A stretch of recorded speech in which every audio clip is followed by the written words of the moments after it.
Hello, everyone, and welcome back to our Level Up series. We are your hosts, Michaela and Marissa, and we are really excited about today's video because we're going to be putting a little bit of a twist on our typical webinar. So, in honor of Cybersecurity Awareness Month, today we will be hosting a training session to give you some of our best practices when it comes to all things cybersecurity because, let's be honest, in today's cyber world, you can never be too secure. So we will cover a wide range of topics, including email security, web browsing security, password tips, ransomware attacks, and more. That's right. It's basically, don't use that, don't share that, don't get encrypted, don't open that, and don't get scammed. Right. And as usual, we will also have a short cheat code video coming out very soon to show you a quick demo on a few cybersecurity tips and tricks, so be on the lookout for that as well. One thing I do want to note before we get started is that these are pre-recorded segments. However, we are here with you in the chat live. So if you have any questions at all throughout the training, please feel free to chat us and we will respond to you there. And with that, I believe we are ready to kick it off with our first segment. So let's get started. Let's level up.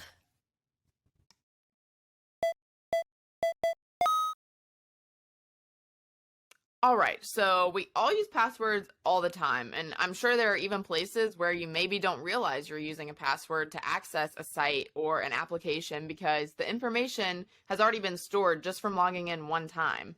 And what lives behind these passwords is typically a lot of secure information about you or maybe even your company that you obviously do not want others to have access to. Whether it be your banking account or your email account or maybe even your phone, you need to keep these passwords protected. So to do that, we have a couple quick tips that will help to strengthen your passwords and minimize the risk of it being compromised. So number one, use different passwords for different accounts. It may seem annoying to have to keep up with multiple passwords, but if you use the same password for all of your accounts and that password is compromised, the hacker then has access to every single one of those accounts. You can save yourself a lot of potential damage by switching up the passwords across your accounts. Number two, try not to use any obvious personal information. So these are going to be some of the first things that a hacker tries to use when they're attempting to get into your account. So you should avoid using things such as your name, your birthday, the town you live in, things along those lines. Hackers can very easily find this information out about you and will try and use it against you when trying to get into your accounts. Number three, make your passwords long and simple. So you're probably used to making these really complex passwords using capital letters and special characters, but really your best option is to make your passwords a long combination of just simple words or phrases. So you might be thinking that doesn't make much sense, but when you're creating passwords, humans tend to use very predictable patterns, which can make it easier to hack a password that you might think is really strong. So you make it harder to crack when it's just a string of nonsensical words thrown together. That's right. So the other thing that you can do when we're talking about passwords is kind of apply that to your mobile device. We store lots of information on our mobile devices, and think about it, your apps are logged into at all times. So keep that whole package secure by having a passcode of some sort, whether it's a bio metric that like your thumbprint or your face recognition or the pattern that you select or a string of 6 characters. Make sure you're password protecting that as well. Yes, and with that is all we have today for password security. If you'd like more information to make your password stronger, you can check out our blog here on the screen. It goes more in depth on the topic and gives you a couple extra tips when it comes to making those passwords tough. So I hope you learned a few new things to help keep those passwords protected, and we will see you in the next segment. See ya.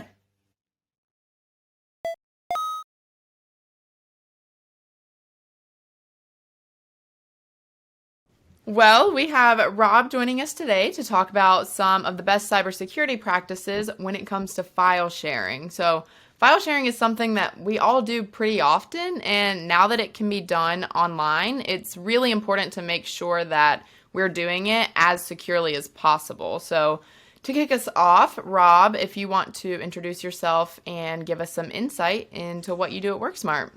Of course. So my name is Rob Whitman. I am the onboarding project lead here at WorkSmart. So I take clients that are coming in with us, signing new contracts, and making sure that they have a great experience getting our tools and services installed, and making sure that everything goes smoothly with that process. Awesome. Well, thank you for joining us. And I guess just we can jump right into it and kick us off. Obviously, there are a lot of practices that support the securely sharing of files. So what are some of your best tips when it comes? Obviously, it's such an important thing in everyone's everyday lives as you're doing business, especially when people are working from home. So what are some of the most important things that you would say to remember to do or, as you're sharing these files? Of course. So one of the first things that you want to make sure that you're doing when you are sharing files is only giving access when someone needs it and only to the people who need it when you can. Some tools allow you to do anyone sharing links or specify individuals based on an email address, and then when they use the link to get to that file, they have to sign in. So making sure that you're choosing who you want to have access to it and being specific when you can, depending on the tool that you have, or first best practice there. If your tool allows it for something like an anyone link, or even a specific link for an individual, then if you can set an expiration date on that link, that's also something else that comes in handy and goes back to that when somebody needs it. So if you want to give access to the file for a day, then you can potentially do that with that expiration date. So then you don't have to worry about, a week later that they still have access to that file if they don't need it. And with that, you want to audit your shares when you give them out. So not everybody needs access all the time. Not everybody needs it forever. So you want to make sure that you're going through occasionally and looking at anything that you've shared out and making sure that you're taking away that access when you can. If you don't know for sure that somebody still needs access or not, sometimes the tools will give you the option to see access history for something. And so you can see when's the last time, an individual opened a file. And if it's been a long time, then maybe you take away that access. And then if they ever need it again, they can reach out and ask for it again. So going through cleaning those things up is always a good tip. And we share these files with people and we're not intending them to get into the wrong hands, but it stands to reason that the more we share, the more opportunity that data has to get into, whether it's somebody like hacks into a system and gets access to that data, or, who knows what the other system looks like in terms of being able, like security access and whatnot. So it sounds like that's just a good practice to make sure the security measures keeping the data safe. Absolutely. So along those lines, you want to make sure that you're keeping your company's data within your company's tool. So if you're a Microsoft 365 customer, you're using OneDrive, Teams, SharePoint, and those different apps for storing your files. Those are where you can share the files from and give access to other people who need them, whether they're in your organization or outside. You want to avoid putting those files somewhere else that maybe your organization doesn't necessarily control. You don't want to sign up for your own Dropbox account and share things from there and prevent your company from maintaining control of that data.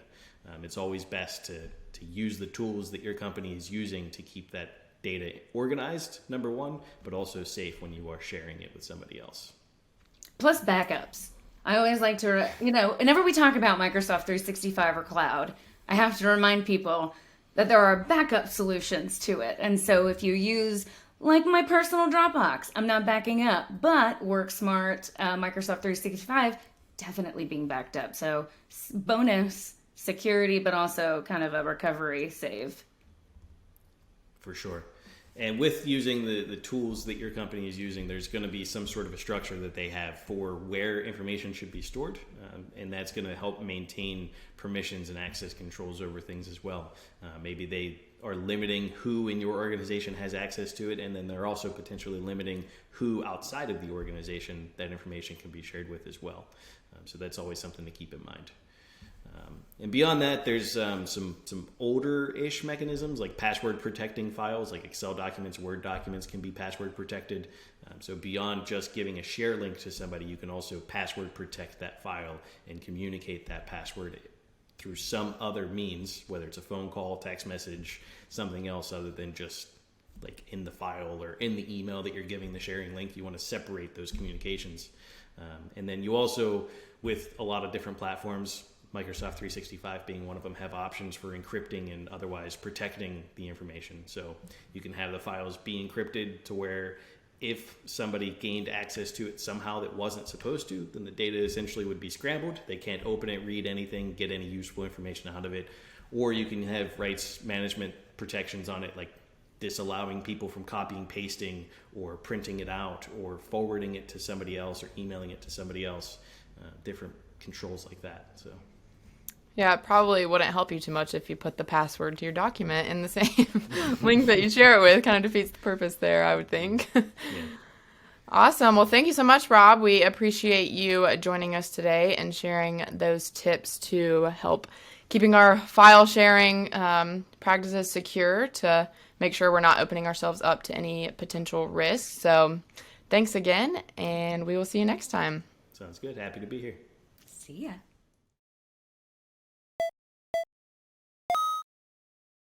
All right, so we now have Sam joining us to chat about some of the best cybersecurity practices when it comes to ransomware. But first, before we get too far into that, Sam, if you'd like to introduce yourself and give a little bit more insight into what you do here at WorkSmart.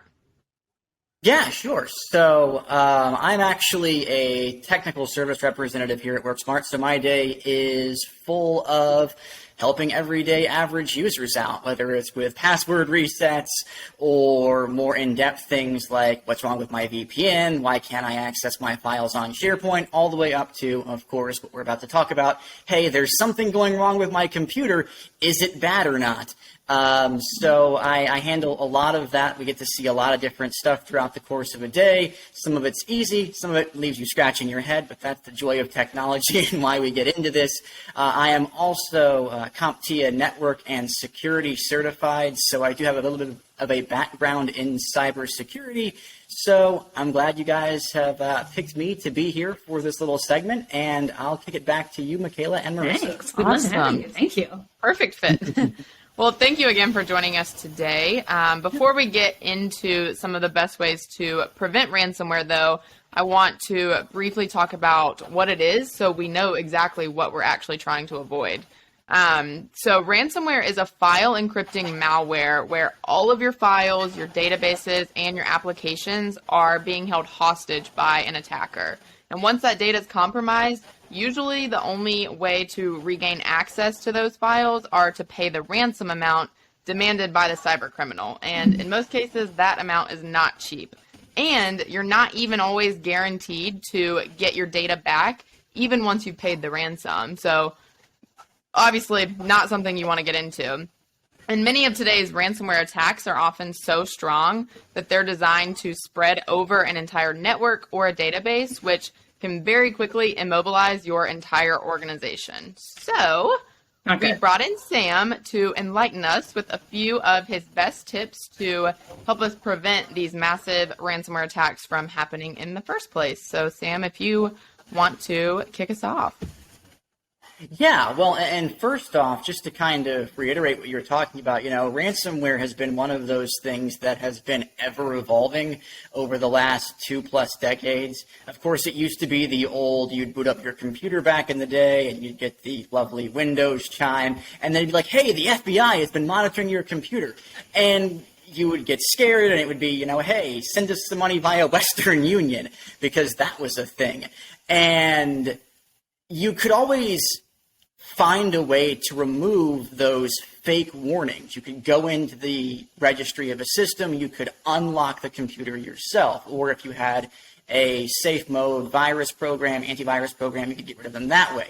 These days, as we have seen with like the recent Kaseya attack and the pipeline attack from earlier on in the year, there has been a very big movement by the bad guys to exacerbate what exactly ransomware is. It's now crypto ransomware, and you're supposed to pay that money via cryptocurrency, which is great, except for the fact that it's totally untraceable. Previously, if you gave money to somebody over a ransomware attack, you could almost trace it and get it back. But these days, if you give money to somebody via a crypto ransomware attack, it's in the wind and it's gone for good. So that's the additional kind of concern with these attacks, like you were talking about, Michaela, is that there's no guarantee that you're actually going to get the information back that you need because they have no reason to give it back to you. And then additionally, there is no way to get around it anymore. You can't circumvent it because the encoding and the encryption these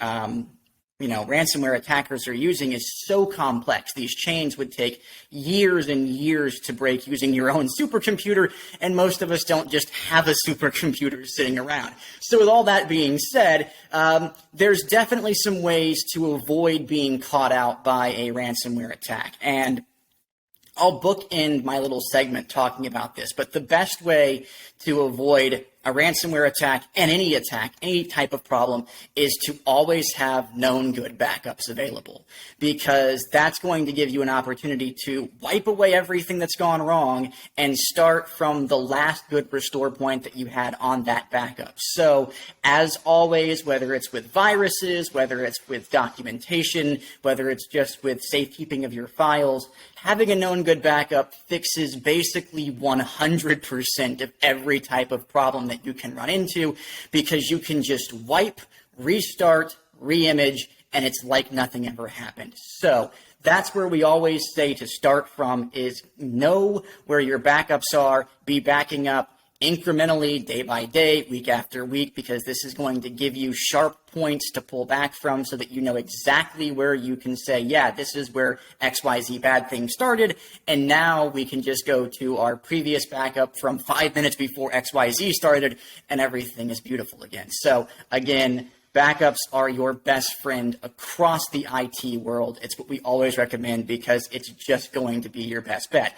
Now, there are some other things to keep in mind around having known good backups. The first thing is going to be always keep your machine and your applications up to date, because those updates are important. They're annoying at times, and Microsoft can sometimes do a little more harm than good with their updates, but don't worry, we take care of that for you. There's a reason why we look after that kind of stuff. But those updates fix vulnerabilities in kernels. They keep backdoors from being reached into by hackers and the bad guys. And so it's important to make sure that you keep those applications and your overall operating system up to date as a whole, because that's going to prevent those little nooks and crannies that people can get into and use as leverage to inject a rootkit or a virus or whatever it might be. So that's also a very, very big thing to keep an eye on, is make sure that your workstation, your applications, what you use is up to date to the latest standards, because that's going to give you so many additional layers of security. The other thing is to do exactly this, and that's attend to trainings, because pretty much every cybersecurity professional in the world will tell you that the biggest vulnerabilities that organizations have are our end users, because they're the ones that open the emails, they're the ones that go to the websites, and some people are more technologically inclined, other people are just using this computer to get their day-by-day job done. And sometimes you're not always aware of where you might be navigating. We love the Google search, but Google isn't foolproof in its security standards. There are links and things you can click on, even on just a basic Google search, that can take you to malicious websites. So knowing how to stay vigilant, knowing what to look out for, what to avoid, and how to catch those things before they affect you is one of, if not the most important things that you can have as an organization. Well-trained users and knowledgeable users are the safest users, and they're the ones that end up avoiding these type of things before they even become a problem. And if we can avoid problems before they become problems, then hey, I mean, that kind of fixes it on itself, and that's worth, your entire day's worth of transactions. The other thing that you can do, just kind of delineating from that, is know where you're downloading stuff from. Know where you're going for things. If you get a link in an email, there's a couple of different things you can do. You can always hover over that link before you click on it. That will tell you where it's going to go. And if you read that little encapsulation of the information on the link, then you can get a good idea of, hey, am I going to the actual website that I'm supposed to be going to from this? Or am I about to be rerouted somewhere else? And the next thing you know, I'm in Uganda, quite literally. So keep an eye out on, where those extensions are. Keep an eye out on certain things like, what's the website look like? Does it seem real? Are there typographical errors? Are there any inconsistencies? And the other way that you can make sure that you're always going to the right website, for example, is we have an address bar for a reason. It doesn't get utilized very often because it's a pain to type things when you can just search for it or click a link. But if you type in the address, then you're always assured that you're going to the right spot. You're never going to be rerouted from, say, CapitalOneBank.com if you're typing CapitalOneBank.com in. But if you're trying to go to CapitalOneBank.com via a link and an email or a Teams message or something like that, then you can obviously be rerouted to not CapitalOneBank.com, and that's where the problems start to happen, because the next thing you know, you put information in, and then they can inject that with certain different scripts or key logs or rootkits, and they've got access to stuff on your computer that you definitely don't want them to have. So always knowing how you're navigating is one of the most important things that you can do. And of course, that ties back into how do you navigate smartly? Attend to training. And that gives you a really good idea of how to avoid those things.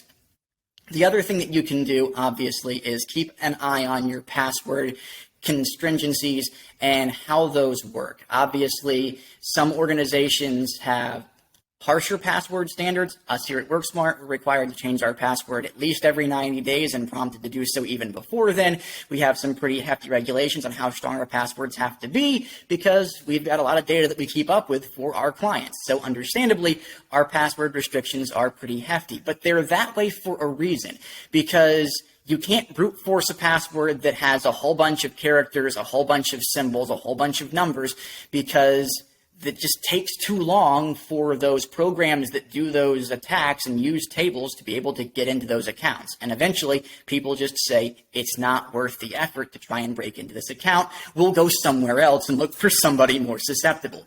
So if you enforce those higher stringency password requirements, yeah, it's annoying to have to change your password every month or every couple of months, but it's for a reason, and it's for safekeeping. So always keep that in mind as well. You want to avoid the football is my password or password is my password.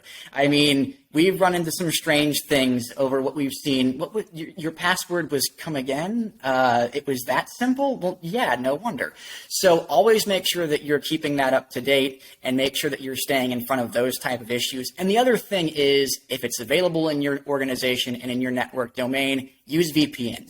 VPNs are the most secure way of traversing the internet. They provide a secure tunnel to get from point A to point B, and they prevent those outside attacks from getting into that encapsulation of data, because it basically provides, thinking of like, a cable that provides transport from plug A to plug B, it provides that extra sheathing on the outside. So you're not just getting straight access to the wires, you actually have some extra stuff that gives you protection that forces things to bounce off of that. So you're not able to intercept that traffic, you're not able to intercept that transmission, you aren't able to grab data packets and get information that then allows you again to get back to the main system or the main piece of the network that you're trying to access. So all of those things wrapped up together are ways that you can help train and engage your users to prevent them from running into these type of ransomware attacks. And then beyond that, just everyday attacks, whether that ends up being viruses, phishing, spam, rootkits, that these basics translate for everything, but they're definitely important for where the modern world is with crypto ransomware attacks, because there's no guarantee that you're going to get that data back. You're going to pay out an exorbitant amount of money, and then that person is just going to still end up pressing the delete button. and you're going to be out money and your information. And that's the only thing worse than being out one of those is being out both of those. So we definitely want to make sure that you guys stay safe out there. So again, attend some trainings, make sure that you're using secure methods of internet transmission when and where possible via VPN, and then keep those passwords strong, and definitely make sure that you are keeping your machines up to date, because with those things all in place, you are right as rain.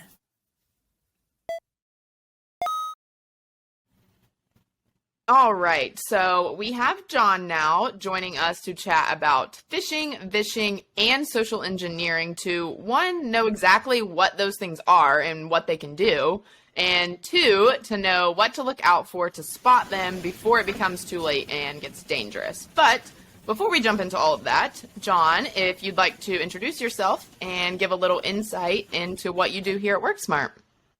Oh, hi guys, I'm John. I'm a senior business advisor at WorkSmart, and that means that I get to meet with all kinds of businesses and talk with them about how their business works and how we can help them achieve their goals. And that can mean all kinds of things. So we talk about all different kinds of business and all different kinds of problems and hopes and dreams and goals, and how WorkSmart is going to help make those happen. Awesome. Well, we appreciate you joining us today. And we are going to start off with phishing. So, unfortunately, no, I do not mean the relaxing and enjoyable kind. Phishing. Yeah, phishing. No. So, the one I'm talking about is when a hacker impersonates a trusted source to then try and convince you to give up secure or personal information that they can then try and use against you. Right. And so rather than going up against, these latest security measures that the organization is putting in place, cyber criminals want or would rather use the humans of the organization to actually get into it. And so, the goal is to not get scammed, whether it's phishing, like Michaela said, or CEO fraud, because when you get an email from your CEO, you usually give it a little bit more attention than maybe just the average email from like a vendor. The spear phishing, where it's using a role that you're, in your company so that they're building that familiarity. Social engineering attacks, they use your the psychology to kind of influence you to do something. And that's usually like urgency or, like scarcity, sense of scarcity, but that sounds weird coming out of my mouth. But all these things to get you to do something. And so that's why we've brought John along. John, to talk about tell phishing. us more about what we can do to find and spot these types of attacks. Like, what should we be on the lookout for in our email? Sure. So there's lots of different ways an email can be malicious and can try to attack, literally attack you, the person at the keyboard. So when you may get an email that looks like it's coming from Marissa, and it'll say, the email says Marissa at, and then you can pay attention to that email address. Is it actually spelled correctly? A lot of times we see phishing where the name is just misspelled, or, in Marissa's case, we might see some like L's instead of I's or whatever tricky things. One S. Don't do one S. Yeah. So then look at the domain, which is, everything after the at. So they may have created an email that's Marissa at we'reterriblebadpeople.com instead of worksmart.com. And you can identify that. You can say, wait a minute, hold on. That's not Marissa's email address. Even though this email looks like it's from Marissa, it reads like an email that I'm expecting to get from Marissa. And it has her signature. Look, it has her name, and it has like the WorkSmart logo, and it looks legit. And this email says, Marissa wants me to click on this link to go see all the new exciting marketing materials that she's put together, and the newsletter, and how glorious it is. Just click on this link. It's right on the other side of it.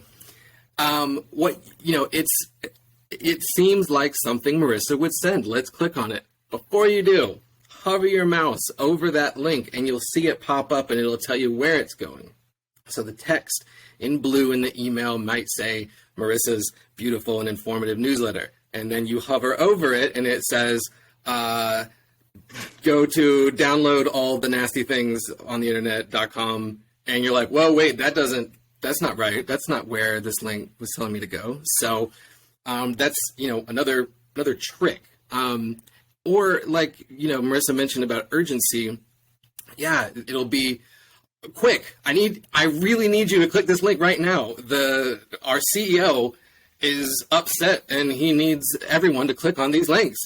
And it just, I know. And then like all of these really, heightened emotions in an email that say, do this right now, or you're obviously going to be in trouble. You really want to click on this link. And and all of this comes into play. And it can be really good. It doesn't have to be, we've seen some bad ones. I mean, there's a lot of bad phishing emails that are pretty obvious, but there are ones that are very good. They may have, let's say they had somebody's credentials and they didn't do anything. All they do is just look at the email when it comes in, and they start getting a sense of how your business operates and say, oh, okay, so it looks like every other Friday, the CEO asks for a wire transfer from our bank to somebody we need to transfer money to. I'm going to hang out, and then when on that next Friday, I'm going to intercept that email, crumple that up, delete it. I'm going to send my own email with new banking information, and it's very possible that no one's going to check or notice that this email came from somebody else. They're expecting an email from this person. They're expecting to get bank transfer information, and it came at the right time, and it looks good. My wife and I, when we bought a house, someone was in not the mortgage lender's email, but actually the law firm that handled the money transfer. They were in their email the morning that we were supposed to send our wire transfer for the down payment on the house. We got a phishing email from somebody that said, here it is. Here's all the banking information that you need to send to somebody. And it came from a Gmail address, really, easy to create and not really from anybody at the law firm we've been working with, but they sent it to me, they sent it to my wife, and they sent it to my real estate agent. And it was exactly on time, and it was exactly the information that we were expecting. And had we not, looked at who sent it and looked at some of these like kind of shady things, it's possible we could have transferred the money, and it would be gone. And there's really nothing the FTC is going to do about that, even though you can report it, and you can report it to the FTC, you can report it to the FBI. But I mean, the money is gone. So be careful when you see anybody asking you to do something. So click on something, go somewhere, anything involving money, or gift cards. Like the CEO is going to email you and tell you, I need 100 gift cards we're going to put it in the holiday stockings for everybody in December. And we got to go. And also I need you to go scratch off the back of them and send me all the numbers on the back. No, they're not. That could get shut down immediately with just a phone call. You call the CEO and say, hey, did you send me an email asking me to buy a bunch of gift cards? No? Okay, great. This is phishing, and I'm going to report it to IT. Done. That's a good point. Reporting it to IT. Always make sure if you find something that could be suspicious, it's a great idea to let the IT team know so they can do a little bit more digging. Yeah, so it's important to have a relationship with your IT department and with your staff to know that, first of all, I saw something, I'm going to report it, or I clicked on this. You may feel like you want to just pretend that didn't happen and close it, delete the email, be like, oh, I'm not sure I clicked on anything. Don't know what that was. It's really important to report it and to have a relationship with IT that is not, it's not punitive, and it's not, it's sympathetic to the fact that you're literally being attacked.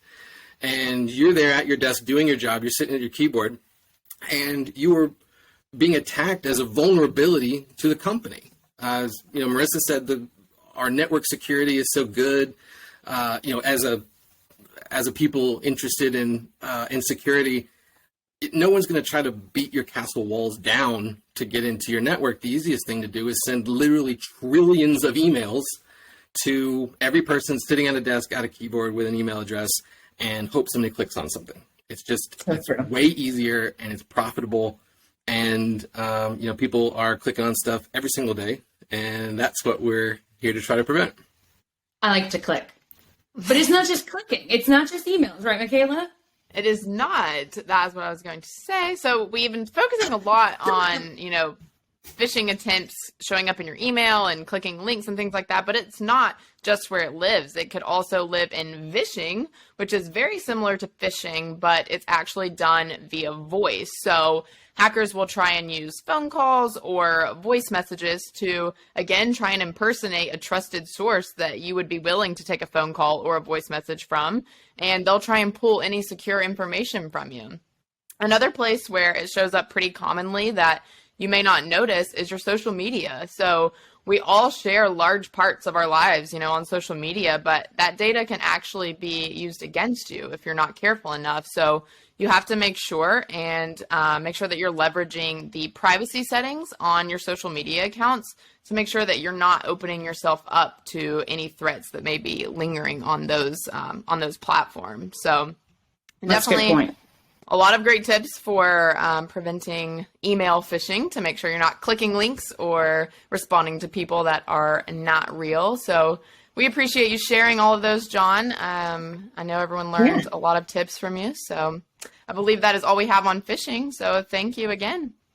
Well, I'm happy to come back and talk about phishing or phishing. Maybe the other phishing. Phishing, anytime. Awesome. Thank you.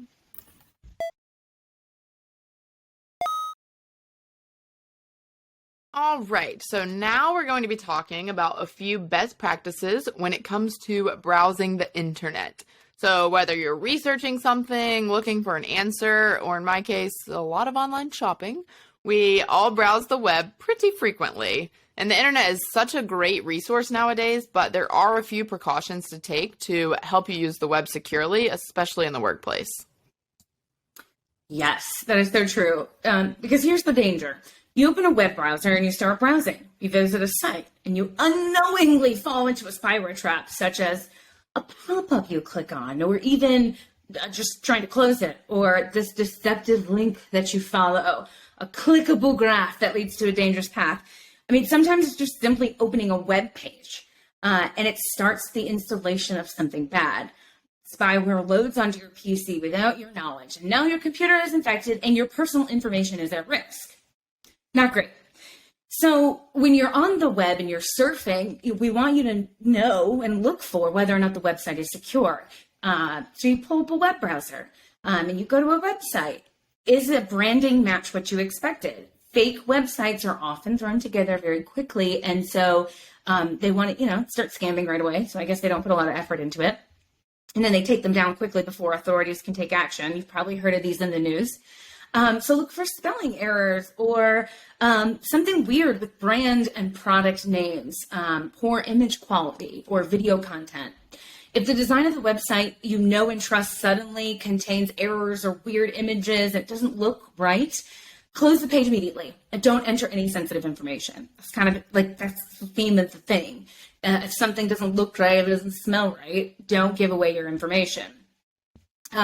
Also, check for contact information. Legitimate companies always have a way to contact them, provide a physical address, phone numbers, identifying information. If that information is missing from the website or it looks weird and all of a sudden the support email address comes from a very suspicious name domain like I'm going to get your data, it's probably a fake site. Another thing nowadays is privacy policies.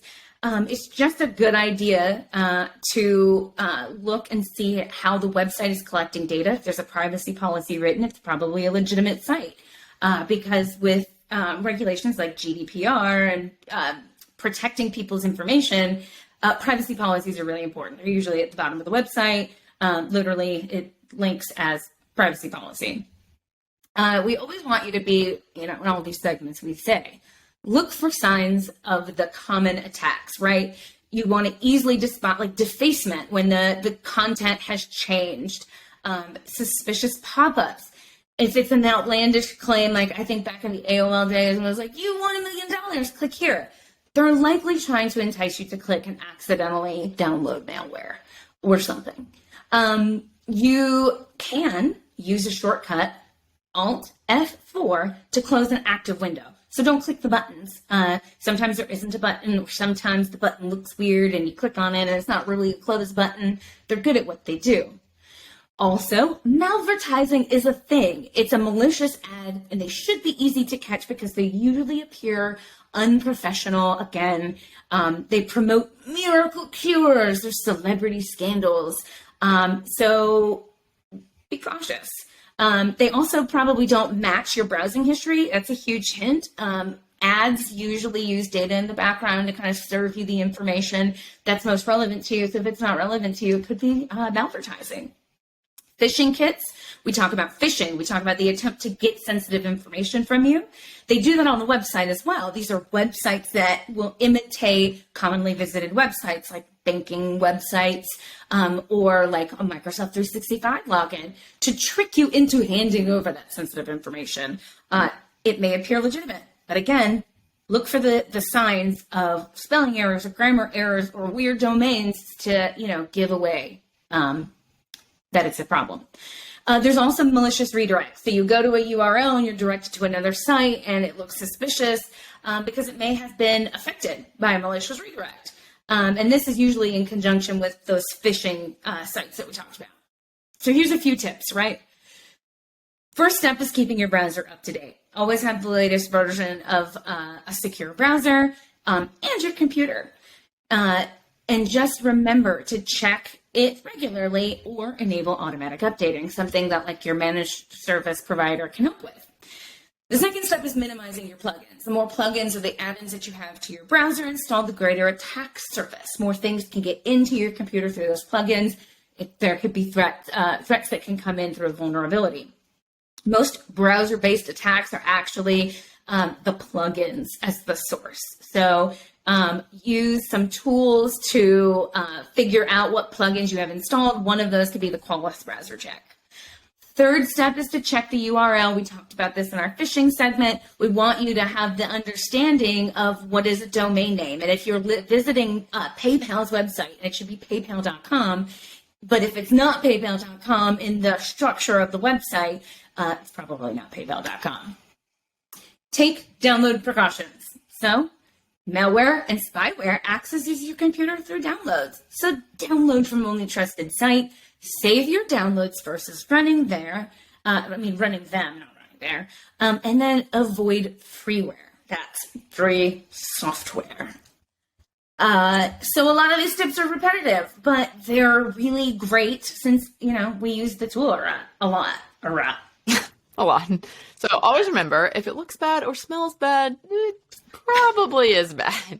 And obviously all of those were really great tips when it comes to browsing the web. And there actually is an extra layer of protection that you can add to web browsing, which is the primary method that employees access data. So there is a tool that is super cost effective and very easy to implement called DNS filtering. And for more information on the DNS filtering, you can check out our blog here on the screen. Well, thank you all so much for joining us today. We hope you enjoyed the webinar and that you got a lot of good information out of it. If you have any last minute questions, feel free to send them in the chat now and we will answer them for you. You can also contact either Marissa or myself at our emails listed here on the screen. We're always looking for suggestions and topic ideas that you all want to hear about, so feel free to send us any feedback.